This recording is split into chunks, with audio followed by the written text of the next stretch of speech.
નમસ્કાર મિત્રો, ધોરણ 8 સામાજિક વિજ્ઞાનમાં આપણે ચેપ્ટર 4 જે હતું સંપૂર્ણ રીતે પૂર્ણ કરેલું હતું મિત્રો. હવેના ટેસ્ટો આપણે બાકી જ છે, એ હું વિડીયોમાં મૂકીશ. હાલમાં આપણે જે ઓગસ્ટ સુધીનો જે 5મું ચેપ્ટર એમાં આવેલ છે મિત્રો, એટલે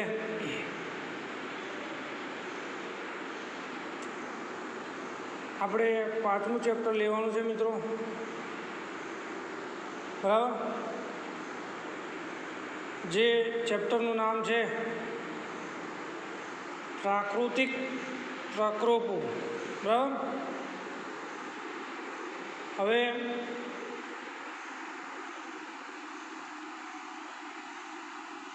આપણને બધાને ખબર હશે કે પ્રાકૃતિક પ્રકોપો કયા કયા. બરાબર, તો એ ચિત્રમાં તમે જોઈ શકો છો મિત્રો. બરાબર,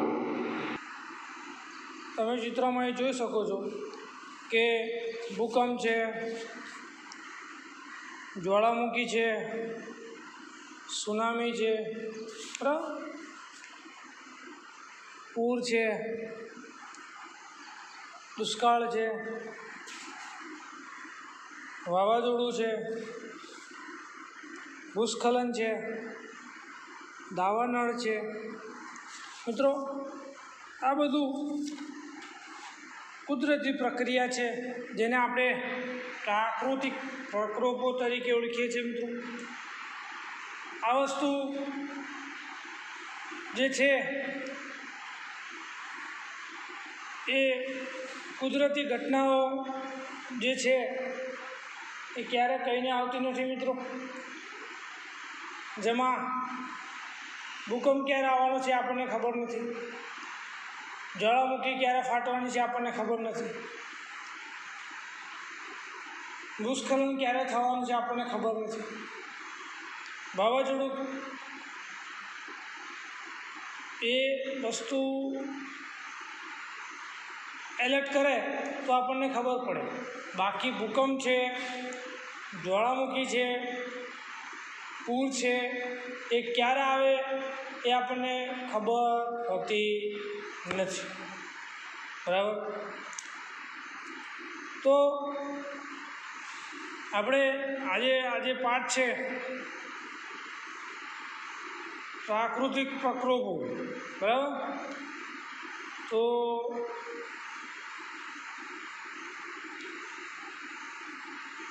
આપણે આજે શરૂઆત કરવાના છે મિત્રો. પાછું આમાં પ્રાકૃતિક પ્રકોપોમાં 2 પ્રકાર હોય છે, આંતરિક અને બાહ્ય. બરાબર, તો જેમાં આંતરિકની વાત કરીએ, પૃથ્વીનું જે આંતરિકમાં જે ફેરફાર થાય મિત્રો, એમાં ભૂકંપ, જ્વાળામુખી, સુનામી સર્જાય છે. જ્યારે બાહ્ય ફેરફારની વાત કરીએ પૃથ્વીના, તો એમાં પૂર, અનાવૃષ્ટિ, વાવાઝોડું અને દાવાનળ. તો પ્રાકૃતિક પ્રકોપો જે છે એ મિત્રો 2 પ્રકારના હોય છે. એ પૃથ્વીનું આંતરિક ફેરફારને કારણે અને પૃથ્વીના બાહ્ય ફેરફારને કારણે. બરાબર, તો આ બંને પ્રકારો તમારે યાદ રાખવાના છે મિત્રો, કે જે ક્યારે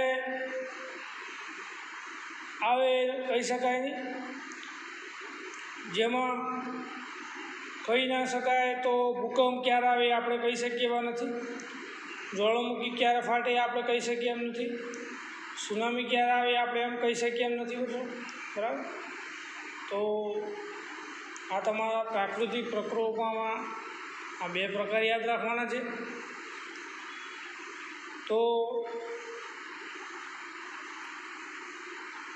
12મી માર્ચે 2011ના રોજ જે આપણી સુનામી સર્જાઈ હતી મિત્રો, તમને ખ્યાલ નહીં હોય. બરાબર, તો એમાં ઘણું બધું હોનારત સર્જાઈ હતી મિત્રો।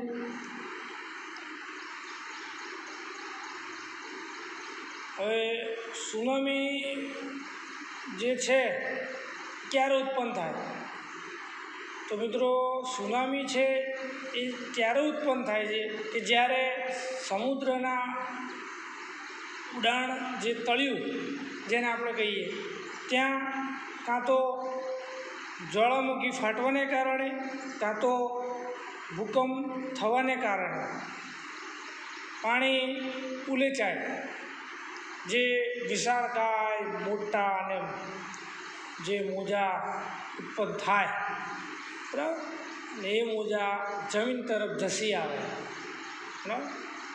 તો એ રીતનું યાદ રાખવાનું મિત્રો। આપણે જે સુનામી જે ટોપિક આવે ત્યારે આપણે એની ચર્ચા કરીશું। પણ હવે આપણે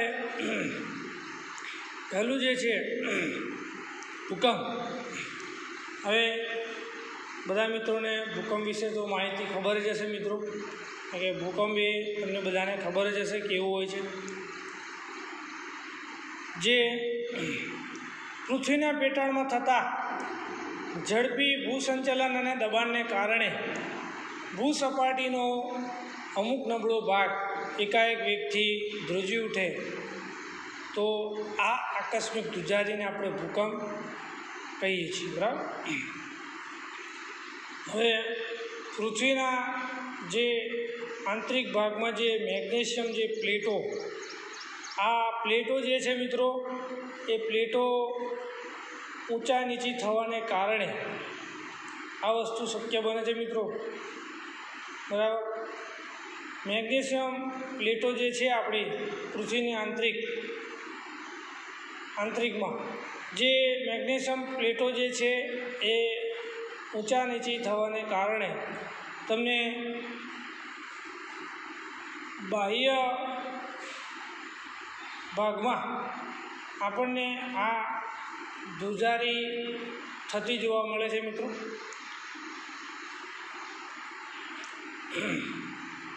તો ભૂકંપની આ મિત્રો વ્યાખ્યા છે મિત્રો તમારે યાદ રાખવાની છે। તો ફરીથી આપણે રિપીટ કરીએ કે પૃથ્વીના પેટાળમાં થતા ઝડપી ભૂસંચલન અને દબાણને કારણે ભૂસપાટીનો જે અમુક નબળો ભાગ એકાએક વેગથી ધ્રુજી ઉઠે છે, આ આકસ્મિક ધ્રુજારીને આપણે શું કહીએ મિત્રો? ભૂકંપ કહીએ છીએ।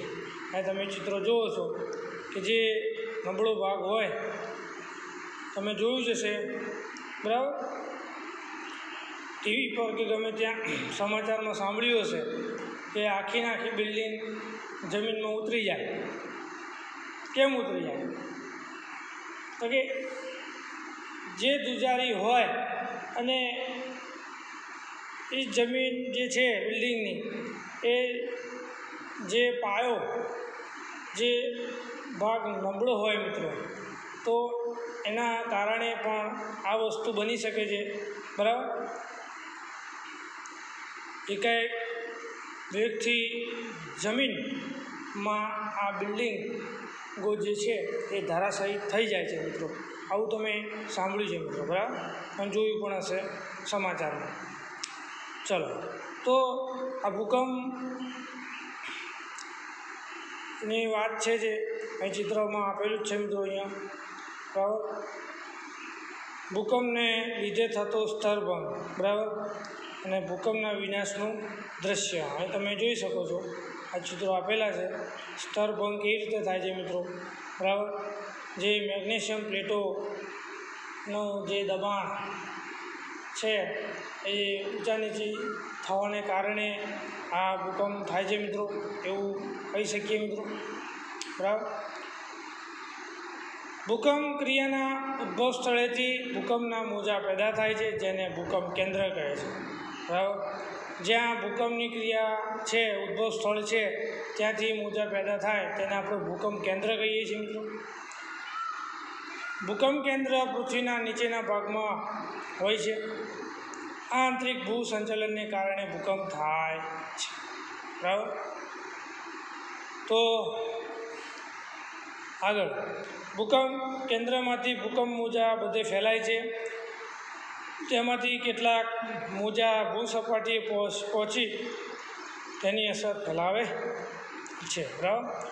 ભૂકંપ કેન્દ્રથી પૃથ્વીની સપાટી નજીકના સ્થળ કે કેન્દ્રને ભૂકંપ નિર્ગમન કેન્દ્ર કહે છે.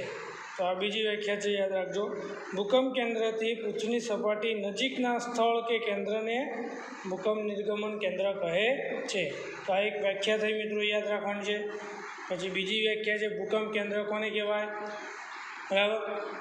તો ભૂકંપ ક્રિયાના ઉદ્ભવ સ્થળેથી ભૂકંપના મોજા જે પેદા થતા હોય તેને આપણે ભૂકંપ કેન્દ્ર કહીએ છીએ. અને ભૂકંપની જે વ્યાખ્યા છે મિત્રો કે પૃથ્વીના પેટાળમાં થતા ઝડપી ભૂસંચલન અને દબાણને કારણે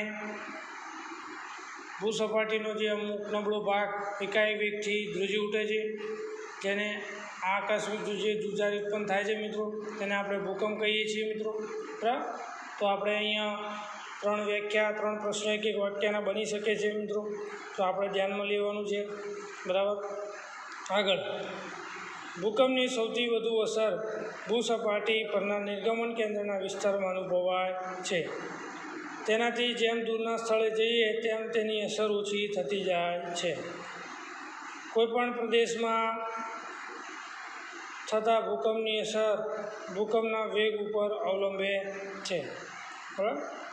હવે મિત્રો, હવે દાખલા તરીકે હવે તમે તળાવ કે નદીની આજુબાજુ ગયા હોય તો તમે જેમ પથ્થર પાણીમાં નાખો તો એની આજુબાજુ જે વલયો ઉત્પન્ન થાય છે મિત્રો, બરાબર.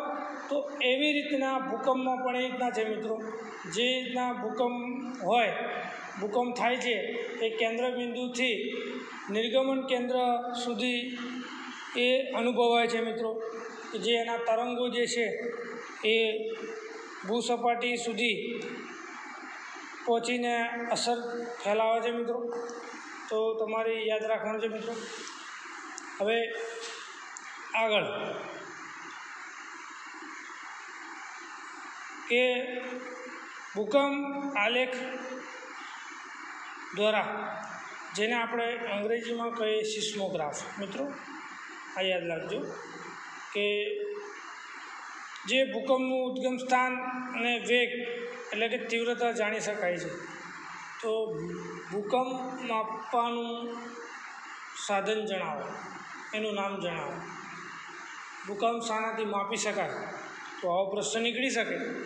તમારે અહીં યાદ રાખવાનું સિસ્મોગ્રાફ કાં તો ભૂકંપ આલેખ, બરાબર. એ 2 વસ્તુ તમારે યાદ રાખજો, બરાબર. ભૂકંપ થવાના મુખ્ય 3 કારણો છે.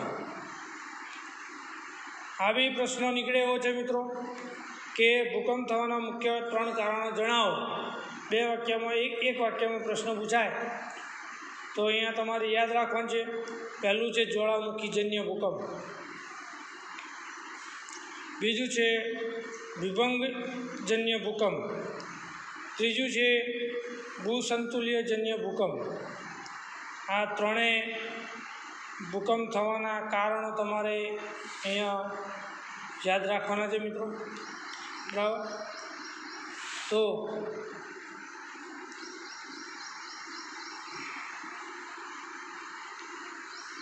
અહીંયા બીજું પણ જાણવા જેવું છે મિત્રો, જે પૃથ્વીનું કેન્દ્રબિંદુ જે છે મધ્ય ભાગ, કેન્દ્રબિંદુ જે છે વચ્ચોવચ્ચ ભૂસપાટીથી લગભગ 6378 કિલોમીટર જેટલું દૂર છે, બરાબર. યાદ રાખજો મિત્રો, આ પ્રશ્ન બી પૂછાયો છે વિકલ્પોમાં, બરાબર. તો એ બી તમારે તૈયાર કરવાનું છે. હવે વિચારો કે તમારા નજીકના વિસ્તારમાં ભૂકંપ આવે તો તમે કઈ રીતે બીજાને મદદ થશો, બરાબર. તો આ સિમ્પલ છે મિત્રો કે જ્યારે પણ ભૂકંપ આવે ત્યારે પહેલાં તો આપણે બધાને જ બૂમ પાડી અને ઘરમાંથી આપણે જે ખુલ્લી જમીન જેને આપણે મેદાન કહીએ ત્યાં આગળ દોડી આવશું મિત્રો. ક્યાં ખૂણે ઊભા રહીશું નહીં, ઝાડ નીચે ઊભા રહીશું નહીં, થાંભલા વાયર હોય ત્યાં આગળ આપણે ઊભા રહીશું નહીં, એવી આપણે સલાહ આપીશું મિત્રો. અને ઝડપથી બહાર નીકળવા આપણે એમને કહીશું મિત્રો. બરાબર, તો એ રીતે આપણે બીજાને પણ મદદ થઈ શકીએ. એમને જલ્દીથી ઘરમાંથી બહાર કાઢવા પ્રયત્ન કરીએ, બૂમ પાડી, અને આપણે સૌ સલામત રીતે ખુલ્લા મેદાનમાં આવી જઈએ. બરાબર, ત્યાં આગળ છુપાઈ ન જવું, આ રીતનું આપણે મદદ કરી શકીએ. સલાહ પણ આપવી જોઈએ જે રીતે આપણે મેં તમને કીધું એમ. બરાબર, તો આ રીતે આપણે વિચારવાનું છે કે જે નજીકનો વિસ્તાર હોય ત્યાં ભૂકંપ આવે તો આપણે કઈ રીતે બીજાને મદદ કરી શકીએ, તો આપણે આ વિચારવાનું રહ્યું. બરાબર, આપણે ઘરમાં રહીએ તો આપણે સાચવેતી રીતે રહેવું જોઈએ એવું કહેવાય. બરાબર, તો હવે જે ટૉપિક છે બીજો જ્વાળામુખી. બરાબર, તો જ્વાળામુખીનો જે ટૉપિક છે આપણે હવે નેક્સ્ટ વિડીયોમાં આપણે એ ટૉપિક આપણે જોવાના છીએ મિત્રો. પણ આમાંથી જેટલા પણ મેં તમને કીધા પ્રશ્નો, જે વ્યાખ્યાઓ એ તૈયાર કરવાની છે મિત્રો. તો એ તૈયાર કરવા વિનંતી મિત્રો. બરાબર, તો આજનો વિડીયો અહીં આપણે સમાપ્ત કરીએ છીએ મિત્રો. હવે નેક્સ્ટ વિડીયોમાં આપણે જે જ્વાળામુખી એના કારણો, જ્વાળામુખી કઈ રીતે ફાટે છે, જ્વાળામુખીના પ્રકારો, એના વિશે આપણે ચર્ચા કરવાના છીએ. બરાબર, તો આજની વિડીયો સમાપ્ત કરીએ છીએ મિત્રો. નમસ્કાર.